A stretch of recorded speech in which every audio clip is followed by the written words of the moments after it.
Bien, el segundo grupo de fármacos antidepresivos son los famosos inhibidores selectivos de la recaptura de serotonina. Estos fármacos evidentemente sugieren que se dedican específicamente a trabajar inhibiendo la recaptura de serotonina y aumentando las concentraciones de este neurotransmisor en la brecha sináptica para mejorar la depresión.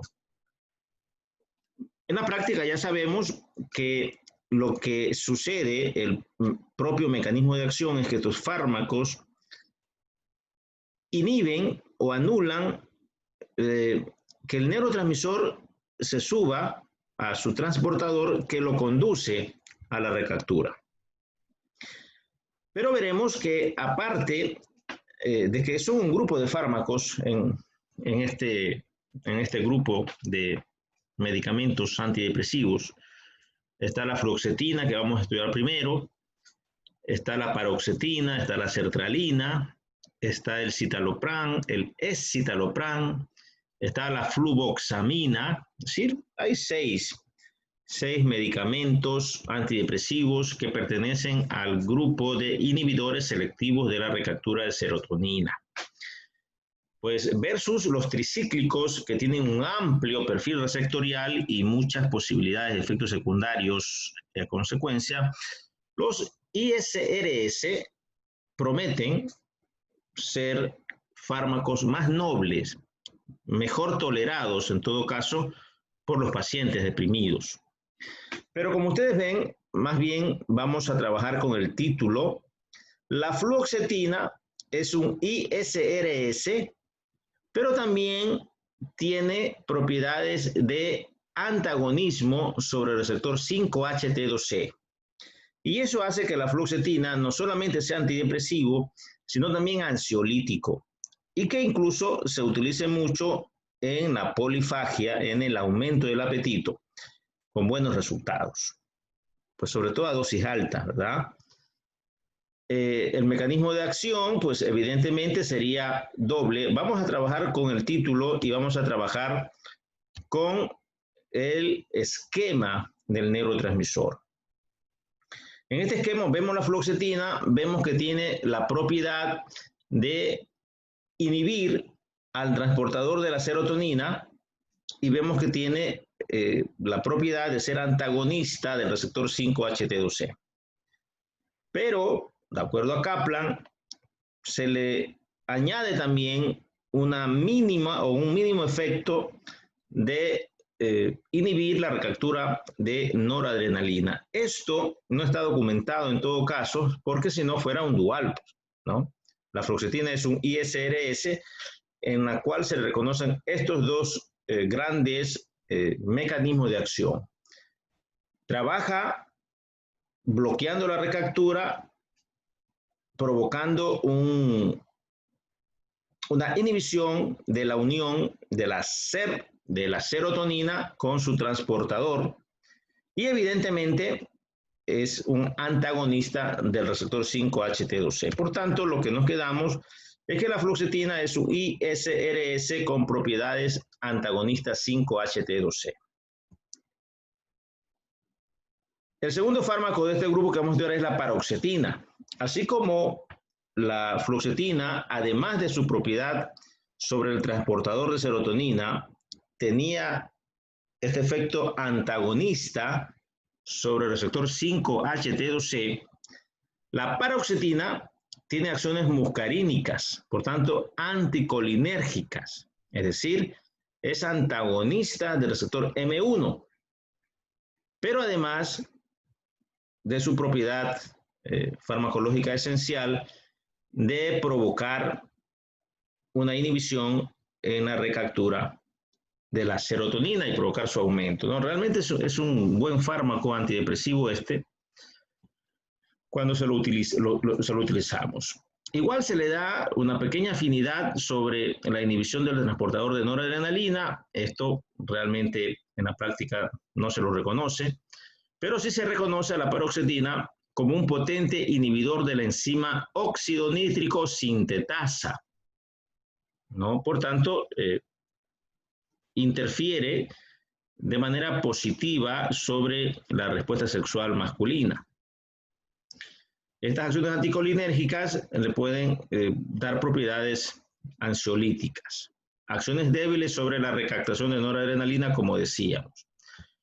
Por tanto, este fármaco tiene el siguiente gráfico, ¿verdad? Aquí está la molécula, su propiedad general del grupo, inhibidor de la recaptura de serotonina a través del transportador, antagonista M1, es un antagonista potente del óxido nítrico también y una débil afinidad por el receptor, por el transportador de noradrenalina, ¿sí? La sertralina, en cambio, pues si fluoxetina trabaja provocando un antagonismo extra sobre el 5-HT2C, si paroxetina hace lo mismo con el receptor M1, incluso con el óxido nítrico, sertralina es dopaminérgico, ¿verdad? Es decir, también inhibe al transportador de dopamina y por tanto también bloquea la recaptura de dopamina. Sertralina, sobre todo en dosis alta, tiene esta propiedad, lo cual pues evidentemente le conferiría esta acción. Trabaja sobre el transportador de serotonina y trabaja sobre el transportador de dopamina. Sertralina. Finalmente, la fluvoxamina es un inhibidor selectivo de la recaptura de serotonina con propiedades de unión al receptor alfa-1 adrenérgico. Miren ustedes, ¿no?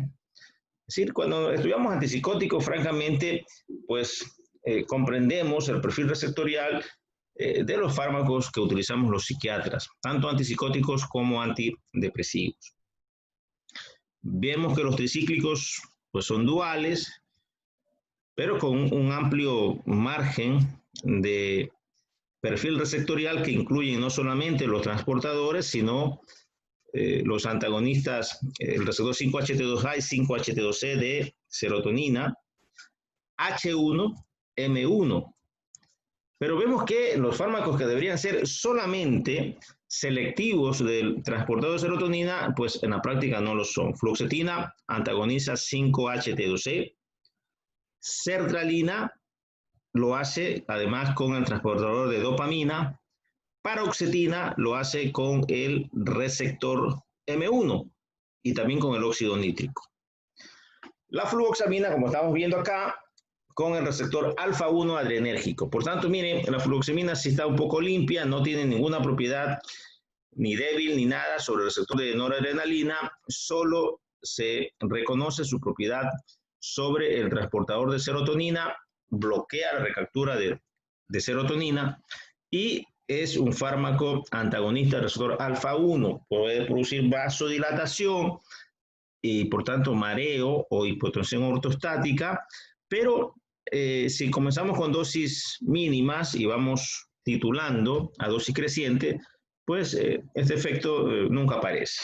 Es un buen fármaco que se utiliza además en el TOC, en el trastorno obsesivo compulsivo con buena respuesta, ¿no?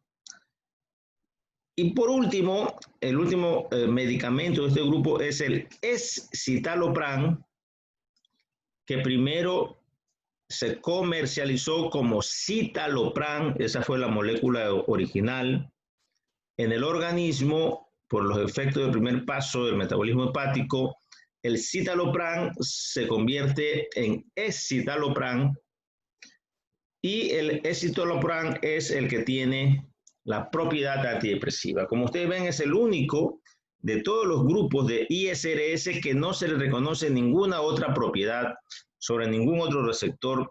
Es el ISRS por excelencia, ¿no? Deberían ser todos así, que trabajen solamente con el receptor de serotonina, pero no, los otros, como ustedes ven, también tienen interacción con otros receptores. El escitalopram, entonces, tiene este gráfico farmacológico, la molécula y su antagonismo sobre el receptor transportador de serotonina. Primero era citalopram, después es citalopram. El siguiente es un fármaco especial, es uno de los fármacos, o quizás el fármaco más vendido como antidepresivo, sobre todo en las fases agudas de la enfermedad, porque no solamente que tiene un perfil receptorial muy interesante, miren ustedes, este que está acá es una propiedad muy importante de la mirtazapina, que es un NASA, es antagonista del H1. Por tanto, esta es una bomba. Mirtazapina se da de noche porque produce una sedación profunda. Tiene una alta afinidad por el receptor H1 y es antagonista del receptor H1. Pero luego, vean ustedes, tiene propiedades antidepresivas porque es antagonista e incluso ansiolíticas, ¿verdad? Tanto sobre el receptor 5-HT2A y 5-HT2C, además sobre el receptor 5-HT3. Estas dos propiedades, por un lado, antagonista del 5-HT2A y del 5-HT2C, hace que mirtazapina tenga efectos ansiolíticos e hipnóticos adicionales a este antagonismo H1. Es decir, es realmente un fármaco, porque tiene alta afinidad por estos dos receptores, que es una bomba, ¿no? En alguna ocasión, recuerdo que una estudiante al escuchar la clase, yo no lo expliqué, había recomendado utilizar mirtazapina a un paciente que tenía depresión con un insomnio severo. Pero la paciente apenas tenía 19 años y era muy sana. Entonces le dio mirtazapina en dosis de 30 miligramos, pues su presentación es de tabletas de 30 miligramos. Ahora también hay la de 15, pero antes había solo la de 30. Y sucede que esa paciente durmió 2 días, 2 días seguidos, y el susto que pasaron fue bárbaro. Por tanto, este fármaco hay que comenzar siempre titulándolo a dosis de 7.5 miligramos, es decir, un cuarto de 30 o la mitad de 15, y verán ustedes resultados sorprendentes. Los fármacos que son antagonistas del receptor 5-HT3 son fármacos bien tolerados a nivel gastrointestinal. Ahora bien, aparte de estas propiedades farmacodinámicas de la mirtazapina, tenemos nosotros que es un fármaco también muy potente, 3-4 cruces de potencia, como antagonista del receptor alfa-2. Y esto sí lo convierte en un antidepresivo único, porque ningún antidepresivo de ningún otro grupo farmacológico tiene esa propiedad. El receptor alfa-2 es un autorreceptor que está en la primera neurona de la sinapsis, noradrenérgico, y que a este nivel está exclusivamente ejerciendo un tono inhibitorio sobre la liberación de noradrenalina. Es decir, este es un receptor que frena la liberación de noradrenalina. Al bloquearlo, mirtazapina, al ser antagonista del receptor alfa-2, pues está quitándole el freno a la célula nerviosa y por tanto la liberación de noradrenalina es masiva, súper masiva. Entonces, primero, tenemos nosotros en consecuencia un aumento en las concentraciones de noradrenalina, lo que ya le confiere propiedades antidepresivas. Y finalmente, mirtazapina es antagonista también del receptor, es agonista del receptor alfa-1, por tanto, puede producir vasoconstricción arterial. Pues realmente la afinidad es muy pobre, casi no se ve, y en teoría aumento de la presión arterial, porque es agonista del receptor alfa-1, no antagonista, ¿no? Como levomepromacina, que en cambio produce vasodilatación e hipotensión. Acá, mirtazapina, pues realmente yo nunca he tenido ese inconveniente. Yo receto mucha mirtazapina, es agonista del receptor alfa-1, por tanto, debe producir vasoconstricción y aumento de presión. En todo caso, su afinidad es muy débil por este receptor. Y por último, mirtazapina tiene un efecto de agonismo sobre el receptor 5-HT1A, y esto le da propiedades antidepresivas francas, como ustedes saben, al posibilitar que se incremente las concentraciones de dopamina, ¿no? Por todo lo que habíamos dicho en la clase anterior. Pues bien, entonces vean ustedes, este es un fármaco muy especial que se prescribe mucho. Esta diapositiva también me gusta mucho porque lo completamos un poco el concepto de mirtazapina como NASA, ¿no? Es antagonista en todo, excepto sobre el receptor 5-HT1A, donde es agonista, es antagonista 5-HT2A, 5-HT2C, y esto le confieren efectos sedativos, ansiolíticos e hipnóticos, pero el hecho de ser antagonista del receptor 5-HT2A lo convierte en el único antidepresivo que no tiene efectos sobre la función sexual. Casi todos los otros que hemos estudiado interfieren mucho con la potencia y el ciclo sexual, sobre todo masculino. Mirtazapina es un fármaco que realmente no tiene este problema. Sin embargo, la ausencia de efectos secundarios no se compensa con un desastre que es la molécula, porque al ser antagonista del receptor 5-HT2C, es un fármaco que provoca aumento de peso, polifagia, hiperfagia. Por eso jamás se recomienda manejarlo más allá de 6 u 8 semanas, se estabiliza la depresión y el paciente debe mantenerse solamente con un ISRS.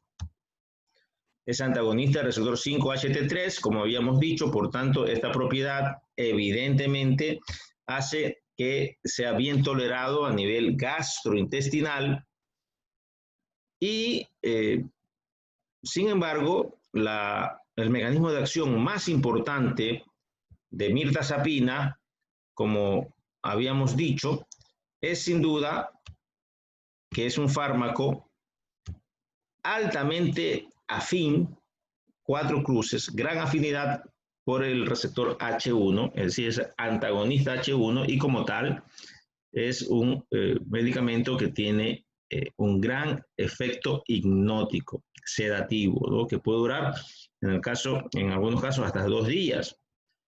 Luego, sus acciones sobre el receptor M1 prácticamente son nulas, no en cambio sobre el receptor alfa-2 adrenérgico. Este receptor, que es el freno para la liberación de noradrenalina, y al ser bloqueado por mirtazapina, genera una liberación masiva de este neurotransmisor. Y eso, pues, evidentemente le confiere propiedades antidepresivas, que ya las tiene al ser agonista del receptor 5-HT1A. Finalmente, como habíamos dicho, el fármaco es también agonista del receptor alfa-1 adrenérgico, aunque es muy débil esta función, ¿no? Mirtazapina, vean ustedes cómo la hemos aprendido bastante bien. Aquí hay un gráfico explicativo, pertenece al grupo de los NASA. Y bueno, vamos a continuar con los duales. Los duales por excelencia son la venlafaxina y la duloxetina. Vamos a ver que, al igual que lo que pasaba con citalopram y escitalopram, la venlafaxina se convierte en desvenlafaxina en el metabolismo hepático. Y claro, la desvenlafaxina es la molécula que tiene propiedades antidepresivas. Por tanto, actualmente ya no se comercializa mucho la venlafaxina, es muy poco, y se comercializa mucho la desvenlafaxina. Es dual. Y vean ustedes, aquí vamos a explicarlo mejor en su presentación gráfica. Venlafaxina y desvenlafaxina son fármacos que tienen un bloqueo en la recaptura de serotonina y noradrenalina a través del transportador de serotonina, como lo hemos explicado antes, ¿verdad? Entonces son fármacos duales, miren, muy nobles, no participan en otros sistemas de neurotransmisores y por tanto son bastante bien tolerados. Y provocan un aumento muy importante tanto de serotonina y noradrenalina sobre la brecha sináptica y en consecuencia mejoran los síntomas depresivos. Tenemos la duloxetina también, ¿no? Creo que la veremos más adelante, pero aquí se nos metió la vortioxetina, que es un ISRS especial, porque no solamente inhibe el transportador de serotonina, sino que además es multimodal, es agonista del receptor 5-HT1A, lo cual le propiera un efecto antidepresivo único. Es agonista parcial de receptores 5-HT1B, esto no lo hemos hablado con ningún otro antidepresivo, y esto refuerza los efectos antidepresivos. Es antagonista además de los receptores 5-HT3, bien tolerado a nivel gastrointestinal, 5-HT1D, propiedades antidepresivas, y 5-HT7, propiedades antidepresivas, porque todas ellas provocan un aumento de serotonina en la brecha sináptica. Vortioxetina, nombre comercial Brintellix. O sea, aquí está el dibujo de vortioxetina. El transportador de serotonina, pues realmente es un ISRS mejorado, multimodal, porque también es antagonista 5-HT3, 5-HT1A, 5-HT1B, 5-HT1D y 5-HT7, ¿no? Es un fármaco serotoninérgico bien, pero bien importante actualmente. La duloxetina es el otro dual, junto con la venlafaxina, decíamos. Su gráfico lo explica todo, es como ver desvenlafaxina, ¿verdad?